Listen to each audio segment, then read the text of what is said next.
During Lent, I am undertaking a very arduous, difficult project that I'm rewatching The Lord of the Rings. Very difficult, very taxing on me. The extended version, so each of the movies is 4 hours apiece. So as I was reflecting on the readings of this Sunday, a scene from the first of the three of The Lord of the Rings popped out at me, and that was from the episode or Volume 1, which is Fellowship of the Ring. And this scene of Frodo having to set out on a journey to Mordor in order to destroy the One Ring just popped out at me. Now, if you know anything about the Lord of the Rings, Mordor is this, it's a place where a lot of evil is. And Frodo, it sort of comes to realization that Frodo really has to make this journey to go to Mordor and make sure that this ring is destroyed in what they called, I think, the River of Fire. Now, he can't do it alone.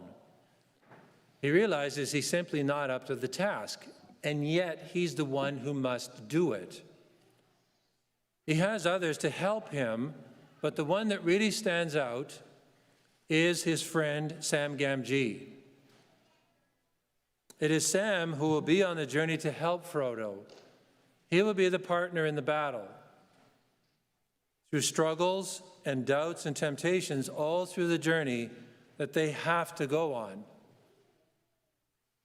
As a priest, I encounter people who are struggling all of the time.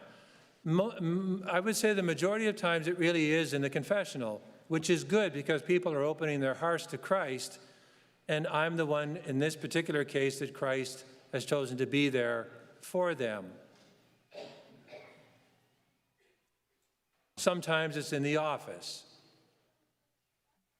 And often it's hard to know how to respond in such a way that it will be actually helpful. Because every one of us knows that we have to kind of want to do what we come to realize is proper for us. I mean, even if Jesus was to tell us what to do and we weren't ready to hear it, we wouldn't do it. So I want to try, and give the best advice or the best insights, but sometimes it's just, I don't know. I know there will be many temptations that will try to drive people off course, discourage them, and make them fail, give in to evil, give in to sin in their life. Many times in the movie, Sam will have to encourage Frodo as he struggles to keep going. He's the one who has to bear the ring. He's got the ring, and this is something that symbolizes real evil. He struggles to keep going. Sam will tell him, "You must keep going, Mr. Frodo. We can do this. You can do this.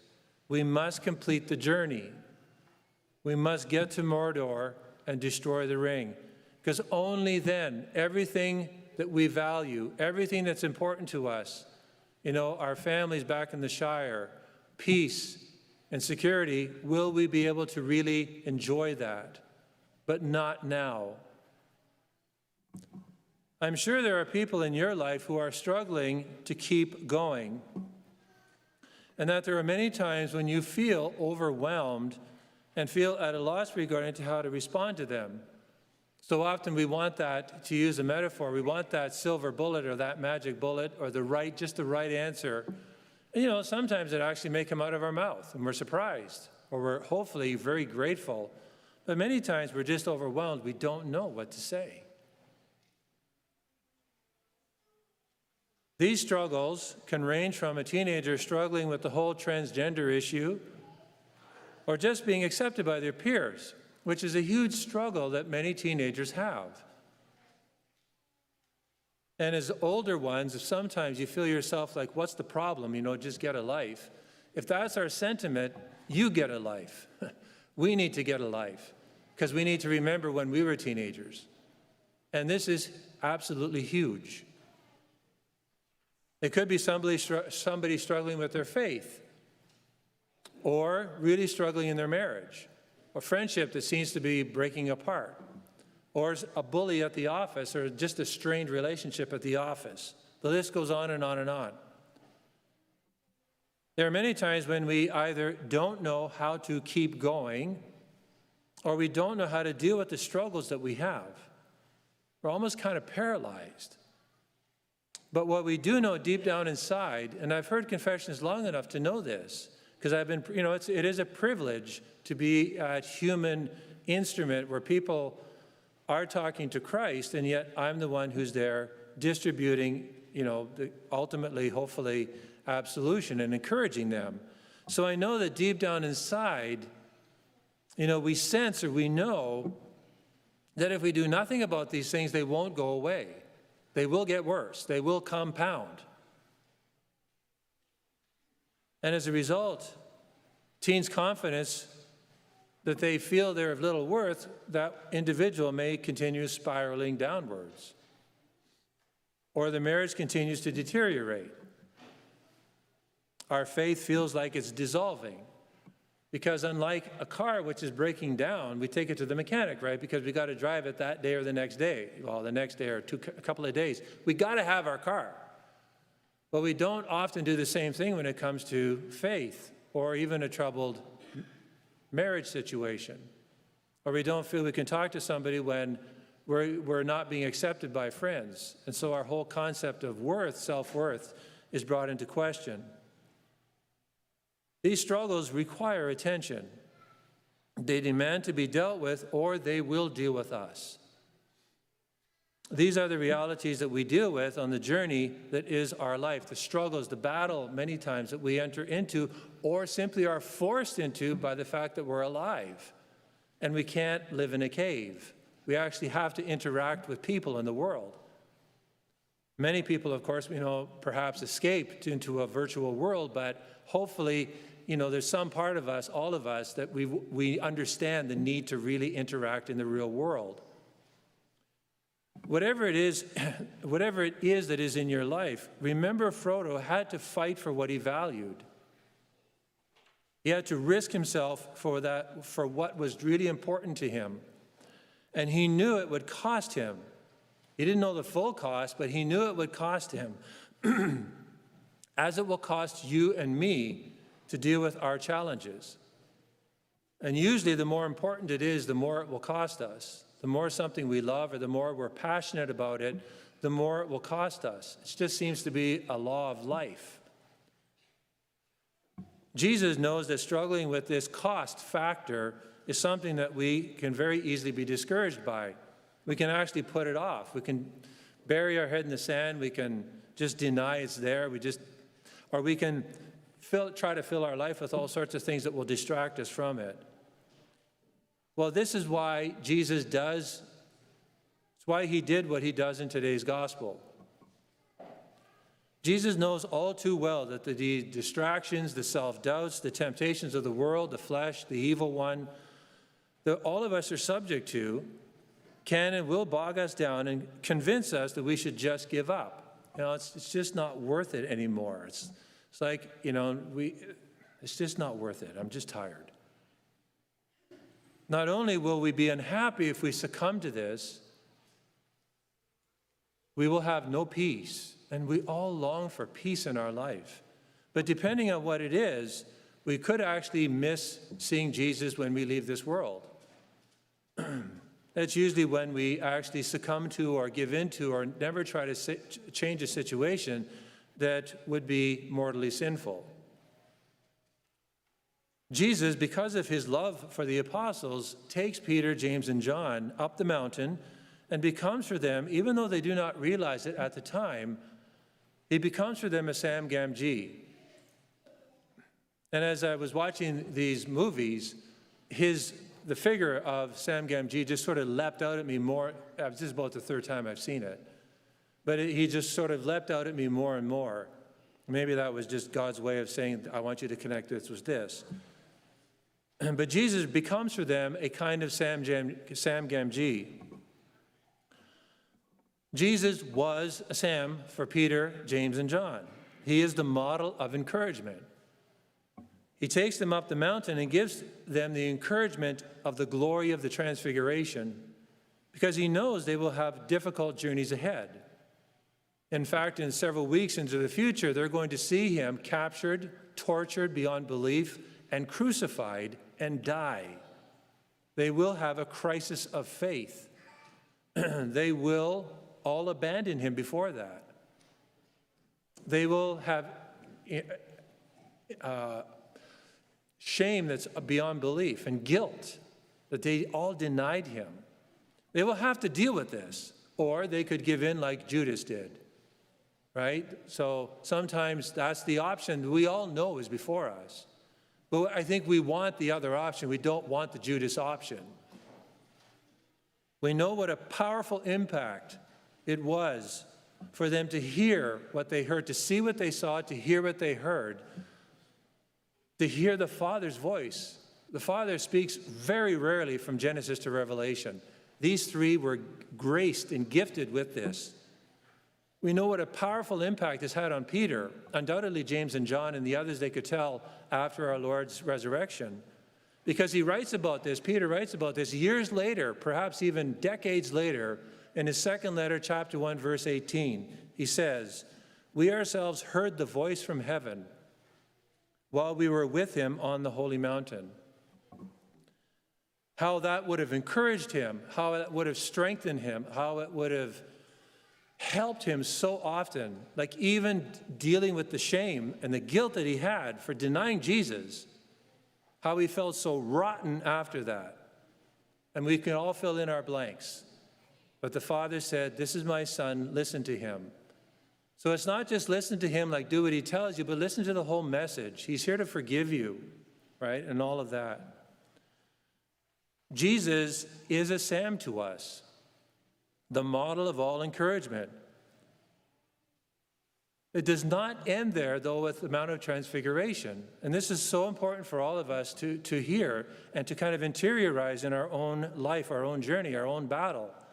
The model of all encouragement was meant to extend far beyond this gifted moment on the mountain. Our Lord is a Sam to us, the model of all encouragement, and he desires that each of you become a Sam to others, to models of encouragement. You can follow Jesus' example and be a Sam for the Frodos in your life. We have in this parish 4 core values. One of them is evangelical hospitality. So all of you experience in a specific way this core value when you walk into the church, at least in some way. Greeters there say hello.